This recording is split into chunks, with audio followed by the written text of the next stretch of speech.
Hello friends, मैं ललित सिंह अपनी एक नई वीडियो लेके आपके सामने हाजिर हूँ। दोस्तों, हमेशा की तरह मैं आपसे एक बात कहना चाहता हूँ, अगर आपने अभी तक मेरी वीडियो सब्सक्राइब नहीं की है तो प्लीज़ इसे सब्सक्राइब कर लें ताकि मेरी वीडियो आप हर बार देख सकें। दोस्तों, जैसा आप देख रहे हैं, आज का जो मेरा टॉपिक है वो है मिथ। मिथ मतलब भ्रम। बहुत सारे लोगों में जिम को लेके, एक्सरसाइज को लेके बहुत सारे भ्रम होते हैं जिनका उन्हें कई बार सही जवाब नहीं मिल पाता, और वो हमेशा उस भ्रम में रहते हैं कि हम उनके लिए क्या बेटर है, क्या उन्हें करना चाहिए, क्या नहीं करना चाहिए। जैसा आप देख रहे हैं, मैंने सबसे ज़्यादा मिलने वाले जो 4 मिथ हैं लोगों में, वो मैंने लिखे हैं। वैसे तो बहुत सारे मिथ हैं, मैं आपसे लास्ट में इसे डिस्कस भी करूँगा। 4 मिथ जो हैं वो मेरे सामने सबसे ज़्यादा आए हैं। सबसे पहला मिथ, काफ़ी लोगों को ये लगता है कि एक्सरसाइज नहीं करनी चाहिए, यानी कि जिमिंग नहीं करनी चाहिए, वेट लिफ्टिंग नहीं करनी चाहिए। इससे क्या होगा, उम्र बढ़ने के साथ जब आपकी उम्र एक एज को पार कर जाएगी तो आपके जॉइंट में पेन होगा। दोस्तों, इस मिथ को मैं आपको क्लियर करूँगा। पहले तो ये देखना ज़रूरी है, कई लोगों के साथ ऐसा होता भी है, लेकिन ये जानना ज़रूरी है कि ऐसा होता क्यों है। कुछ लोगों को ऐसा क्यों होता है, जब उनकी एज हो जाती है उनके जॉइंट पेन करने लगते हैं। दोस्तों, अगर आप कुछ बातों का ध्यान रखें तो आपको ये पेन कभी नहीं होता। जिम का पेन से कोई लेना देना नहीं है, लेकिन अगर आप कुछ का ध्यान नहीं रखेंगे तो डेफिनेटली अगर आप एक्सरसाइज नहीं भी करेंगे तो भी आपके जॉइंट में पेन हो सकता है। दोस्तों, कई बार मैं देखता हूँ लोगों को जिम में जब आते हैं तो विदाउट एनी स्ट्रेचिंग वो सीधा वेट लिफ्ट करने लग जाते हैं। उससे क्या होगा, उनके जॉइंट जो होते हैं प्रॉपर स्ट्रेच नहीं होते, जिसकी वजह से उन पर प्रेशर पड़ता है और आगे चल के धीरे धीरे प्रॉब्लम। दोस्तों, कोई प्रॉब्लम कभी भी एकदम नहीं आती है, वो धीरे धीरे उसका एक बेस बनता है, एक जड़ बनती है, और एक उम्र के बाद वो प्रॉब्लम क्रिएट हो जाती है और वो प्रॉब्लम का रूप ले लेती है। तो सबसे पहले जो लोग ये कहते हैं कि उनके जॉइंट में पेन होता है आगे चल के, वो इस बात को अच्छी तरह सुन लें, समझ लें। अगर आप बिफोर एक्सरसाइज अच्छे से स्ट्रेचिंग करते हैं, और ख़ास तौर पे कई बार मैंने देखा है कि कई लड़कों को एक्सरसाइज शोल्डर की करनी होती है, लेकिन स्ट्रेच वो कमर को कर रहे होते हैं या आपके ब्लैक को कर रहे होते हैं। दोस्तों, ये तो वही वाली बात हो गई कि आदमी को इंग्लिश का सवाल पूछना है और आदमी मैथ्स के सवाल को हल करने पे लगा हुआ है। दोस्तों, मेरा कहने का मतलब ये है कि जिस बॉडी पार्ट की आप एक्सरसाइज कर रहे हैं, जैसे अगर आप शोल्डर की कर रहे हैं तो शोल्डर को प्रॉपर स्ट्रेच करें। अगर आप बैक को ट्रेन कर रहे हैं तो बैक की प्रॉपर स्ट्रेचिंग करें। अगर आप चेस्ट की एक्सरसाइज कर रहे हैं तो चेस्ट को प्रॉपर स्ट्रेच करें, क्योंकि आप उसी मसल की ट्रेनिंग कर रहे हैं। तो ध्यान रखें, वैसे ओवरऑल बॉडी को वार्म अप करें, और जिस बॉडी पार्ट को आप ट्रेन करना चाह रहे हैं उस बॉडी पार्ट को अच्छे से स्ट्रेच करें। ये तो था पहला रीज़न। दूसरा रीज़न ये होता है, कभी भी जब आप वेट को लिफ्ट करें तो कभी भी अपने जो जॉइंट को है वो लॉकिंग पोजीशन में ना रखें। लॉकिंग पोजीशन होती है जब आप पूरा लिफ्ट कर देते हैं, आपकी जो बोन है वो बोन के ऊपर बोन आ जाए, या जब स्क्वाट्स करते हैं तो स्क्वाट्स में आपको नी को थोड़ा सा आपको लूज रखना होता है, एकदम आप बोन के ऊपर बोन एकदम लॉक ना करें। जब आप लेग प्रेस करते हैं, कभी भी जो जॉइंट है आपका नी का उसको लॉक ना करें। आप मिलिट्री प्रेस करते हैं, शोल्डर प्रेस करते हैं, तो आपका जॉइंट जो है वो लॉकिंग पोजीशन में नहीं होना चाहिए। कई बार क्या होता है, कंटिन्यूसली लोग इसी पोजीशन में एक्सरसाइज करते हैं और आगे चल के उन्हीं लोगों को ये प्रॉब्लम आती है, और वही ये कहते हुए आप सुनेंगे उनको कि यार जिम नहीं करनी चाहिए, आगे चल के प्रॉब्लम होती है। दोस्तों, अब मैं आता हूँ अपने दूसरे पॉइंट पे। ये सबसे कॉमन है, मैंने कई मदर्स को सुना है मेरे पास जिम आते हैं, कहते हैं मेरा जो बेटा है वो 13-14 साल का, क्या उसे जिम करनी चाहिए? तो कारण क्या बताते हैं? वो कहते हैं मैंने सुना हाइट रुक जाती है। दोस्तों, मैं आपको बताना चाहता हूँ, ऐसा कोई भी साइंटिफिक अभी प्रूव नहीं हुआ है कि एक्सरसाइज का हाइट से कोई लेना देना है। और मैं एक बात पूछना चाहता हूँ कि जिमिंग का मतलब कैसे वेट उठाना ही होता है? मतलब उसका मतलब कि वेट ही उठाना है आपको? दोस्तों, एक्सरसाइज करनी ज़रूरी है, ज़रूरी नहीं कि आप वेट उठाएं। और आप हल्का फुल्का वेट्स भी कर सकते हैं, आप स्क्वाट्स कर सकते हैं, आप चेयर पे बैठते हैं तो स्क्वाट्स कर लेते हैं, आप कोई चीज़ लिफ्ट करते हैं तो आप मिलिट्री प्रेस कर लेते हैं। तो एक्सरसाइज तो हम रोज़मर्रा की लाइफ में वैसे भी करते हैं। तो ये जो मिथ है ये मैं बहुत कॉमनली सुनता हूँ कि एक्सरसाइज करने से क्या हाइट रुक जाती है। दोस्तों, जिमिंग का मतलब सिर्फ वेट उठाने से नहीं होता। आप फ्लोर एक्सरसाइज करते हैं, फंक्शनल ट्रेनिंग कर सकते हैं, आप TRX कर सकते हैं, कोर ट्रेनिंग कर सकते हैं, स्ट्रेंथ ट्रेनिंग कर सकते हैं, तो आपकी जो हाइट पर उसका कोई फ़र्क नहीं पड़ता। ये तो था आपका दूसरा मिथ, इसीलिए मैं हर मिथ को एक एक करके मिटाता भी जा रहा हूँ। अब आता है तीसरा। ये भी एक कॉमन प्रॉब्लम है, बहुत सारी जो लेडीज़ होती हैं उनको शिकायत, वो वेट्स ही नहीं करती, यानी कि वेट ट्रेनिंग नहीं करती। किस वजह से? उनको लगता है कि लेडीज़ें कहती हैं यार मेरी बॉडी बल्की तो नहीं हो जाएगी। दोस्तों, बॉडी को बल्क करने के लिए अगर आप ट्रेनिंग करते हैं, आपको बहुत हैवी ट्रेनिंग की ज़रूरत पड़ती है, हैवी रूटीन की ज़रूरत पड़ती है, हैवी डाइट की ज़रूरत पड़ती है, तब जाके किसी की बॉडी बल्की बनती है। तो कई सारी लेडीज़ें क्या होती हैं, वो वेट ट्रेनिंग ही नहीं करती कि उनका कहीं बॉडी बल्की ना हो जाए। दोस्तों, एक्सरसाइज जो करनी होती है आपको एक फॉर्मूले पे करनी होती है। आपको जो करनी है, आपकी बॉडी को जो वेट ट्रेनिंग कर रही है वो बॉडी टोनिंग के लिए करनी है, यानी कि आपको बॉडी को टोन्ड करना है।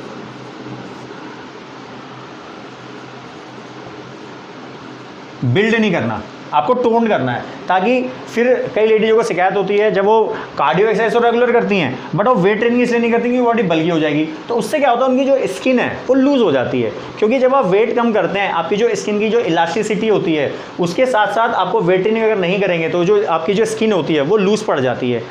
तो ये ध्यान रखना जरूरी है कि आपको जितनी भी लेडीज़ हैं इस वीडियो को देख रही हैं तो ध्यान रखें कि आप कार्डियो एक्सरसाइज के साथ साथ आप फ्लो ट्रेनिंग के साथ साथ एब्स के साथ साथ वेट ट्रेनिंग जरूर करें। उससे क्या होगा, आपकी बॉडी टोन्ड होगी। बट आपको ध्यान रखना है आपको वेट कितना लेना है, जो आप डंबल जो लेंगे या वेट जो भी आप लेंगे उसमें आपको ध्यान जो फॉर्मूला रखना है वो रखना है आपको लो वेट हाई रैप्स। मतलब ये कि आपको वेट कम रखना है, रिपीटेशन ज़्यादा करने हैं। रिपीटेशन कितने ज़्यादा, आपके जो रिपीटेशन होने चाहिए आपको ऐसा वेट लेना है जिससे आप 15 से लेके 25 रैप्स कर पाएँ। तो इससे क्या होगा, आपकी बॉडी जो है वो बिल्ड नहीं होगी, वो टोन्ड होगी। अब आता हूं मैं अपने चौथे मिथ के ऊपर। ये भी बहुत लोगों में मिथ देखा गया है। कई लोग सोचते हैं यार, खास तौर पे जो वेट जिनका वेट ज़्यादा होता है, जो ओवर वेट लोग होते हैं, वो ये सोचते हैं कि यार मुझे वेट कम करने के लिए वेट ट्रेनिंग करना चाहिए कि कार्डियो करना चाहिए, कौन सा ज़्यादा बेटर है। कई लोगों को कार्डियो ज़्यादा बेटर लगता है, कई लोगों को वेट ट्रेनिंग बेटर लगता है। तो ये बड़ा कन्फ्यूज़न है। अब कार्डियो में क्या होता है, आपकी जो कैलोरी है वो ऑब्वियसली बहुत जल्द बर्न होती है। क्योंकि कार्डियो एक्सरसाइज में क्या होता है, आपकी बॉडी जो कंटिन्यू आपकी मूवमेंट में रहती है। जैसे आप ट्रेडमिल पे चलते हैं तो कंटिन्यू आप चलते हैं, तो उसमें आपकी कैलोरीज ज़्यादा बर्न होती है कंपैरेटिव टू वेट ट्रेनिंग। तो कई बार लोगों को लगता है कि कार्डियो ज़्यादा बेटर है बजाय वेट ट्रेनिंग के। बट जिन लोगों का भी वेट ज़्यादा है उनको ये ध्यान रखना है कि उनको दोनों का कॉम्बिनेशन करना है। जैसे मैंने अभी इससे पहले वाले पॉइंट में बताया कि कई बार जो होता है ओवरवेट लोगों को वेट तो लूज़ कर लेते हैं बट कि उनकी जो स्किन होती है वो लूज़ हो जाती है। किस वजह से, क्योंकि वो लोग सिर्फ कार्डियो करते हैं, वेट ट्रेनिंग नहीं करते। तो दोस्तों आपको इन दोनों का कॉम्बिनेशन करना है, मतलब मिश्रण बना के रखना है इन दोनों का। और इसका मिश्रण कैसा होगा, आपका जो 70% है वो आपको रखनी है वेट ट्रेनिंग और 30% जो है वो आपको करना है कार्डियो। और ये भी आपको डिपेंड करेगा कि आपको एक्सरसाइज के कौन से फॉर्मेट्स आपको अपनाने हैं। इसके एक्सरसाइज के फॉर्मेट के ऊपर भी मैं आगे चल के वीडियो बनाऊंगा, उसकी एक पूरी सीरीज़ बनेगी दोस्तों, ध्यान रखिएगा। उसके बारे में आपको अभी से मैं बता दूं, जो एक्सरसाइज के फॉर्मेट्स है वो आपको कैसे बदलने हैं, कौन सा फॉर्मेट कौन से आदमी के लिए ज़्यादा बेटर रहेगा, ये मैं आपकी अगली नेक्स्ट वीडियोज़ में आपको कवर करूँगा। बट अभी फ़िलहाल आप ये समझें, जितने लोगों को भी बॉडी को बिल्ड करना है वेट लूज़ करते हुए, उनको ध्यान रखना है कि उनका जो वेट ट्रेनिंग है वो 70% होना चाहिए और जो कार्डियो है वो 30% होना चाहिए। यानी कि मोटे मोटे तौर पे अगर कोई आदमी 1 घंटा एक्सरसाइज कर रहा है तो उसे 40 मिनट उसको वेट ट्रेनिंग करनी है और 20 मिनट उसको कार्डियो करनी है।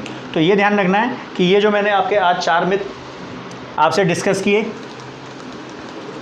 हो सकता है आपके मन में भी कुछ मिथ आपके चल रहे हो बहुत सारे लोग, क्योंकि ये तो मैंने वो मिथ डिस्कस किए जो मेरे सामने सबसे ज़्यादा है। हो सकता है आपके माइंड में भी कोई मिथ ऐसे चल रहे हो जो आपने लोगों से सुने हो। मैं कई बार देखता हूँ लोग कहते हैं, कोई चीज़ डिस्कस करते हैं, मेरे चाचा ने बताई है, मेरे किसी दोस्त ने बताई है। मैं उनसे सिर्फ एक सवाल पूछता हूँ कि आपका दोस्त कोई फिटनेस एक्सपर्ट है? आप खुद बताइए। आपको मैं एग्जांपल शेयर करता हूँ। मान लो कोई स्टूडेंट है, उसे कोई इंग्लिश का कोई क्वेश्चन पूछना है, अगर वो हिंदी के टीचर के पास जाएगा तो क्या वो सही जवाब दे पाएगा? ऑब्वियसली नॉट, क्योंकि एजुकेटेड दोनों हैं। एक हिंदी का टीचर भी हाईली एजुकेटेड है, एक इंग्लिश का टीचर भी एजुकेटेड है, बट उसका फील्ड नहीं है। आपको हमेशा किसी भी चीज़ में अगर आपको गाइड लेनी है तो हमेशा उसके एक्सपर्टीज़ के पास जाइए, जो इंसान जिसका एक्सपर्ट है। अगर आपको डाइट, एक्सरसाइज, हैबिट्स के बारे में कोई चीज़ पूछनी है तो अपने ट्रेनर के पास जाइए, मेरे पास आइए, तो मैं आपको सही गाइड करूँगा। अगर आप किसी ऐसे आदमी के पास चले जाएंगे जिसका फिटनेस से कोई दूर दूर तक लेना देना नहीं है, उसने आपको बताया, उसने भी किसी से सुना था, उसने किसी और से सुना था, तो सुनी सुनाई बातों पर यकीन ना करें। दुनिया में जितने भी लोग होते हैं, हर किसी की बॉडी की टेंडेंसी अलग है, सबका रूटीन अलग है, सभी का बॉडी का स्ट्रक्चर अलग है, तो सब चीज़ें किसी पे सेम कैसे अप्लाई हो सकती हैं दोस्तों? ये आपको सोचने वाली बात है। हर किसी इंसान की बॉडी एकदम डिफरेंट होती है। और इसके साथ साथ फिटनेस, मैं बार बार कहता हूँ, फिटनेस एक समंदर की तरह है। इसमें मैं आज तक इसमें गोते लगा रहा हूँ इसे गहराई को नापने के लिए। जितना मैं सीखा है आज तक उतना आपसे शेयर कर रहा हूँ। दोस्तों आज की वीडियो को मैं यहीं एंड करता हूँ। मेरी जो नेक्स्ट वीडियो होगी उसका आप इंतज़ार कीजिएगा, वो भी एक बहुत सॉलिड सब्जेक्ट पे होगी। मैं बता इसलिए दे रहा हूँ ताकि आप में एक क्यूरियोसिटी बनी रहे। तो नेक्स्ट वीडियो का मेरा वेट कीजिएगा। आज की वीडियो को यहीं एंड करते हैं। अगर आज की वीडियो को लेके कोई आपकी क्वेरी हो, कोई क्वेश्चन हो, तो कमेंट बॉक्स में ज़रूर लिखें। वीडियो को ज़्यादा से ज़्यादा लोगों तक शेयर करें, चैनल को सब्सक्राइब करें और बेल आइकन बटन जरूर दबाएं ताकि मेरी वीडियो सबसे पहले आपके पास पहुँचे। बाय।